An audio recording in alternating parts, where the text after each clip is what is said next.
Hello, in this video I'm gonna show you how to fix the issue when your game Stalker 2 shows in window and you wanna put it in full screen.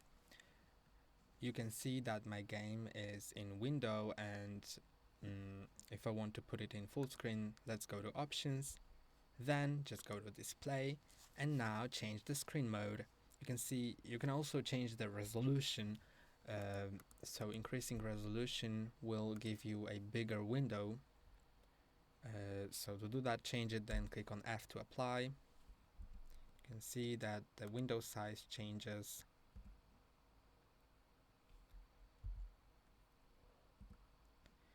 But you may want to put it in full screen. To do that, go to screen mode and set it to full screen borderless.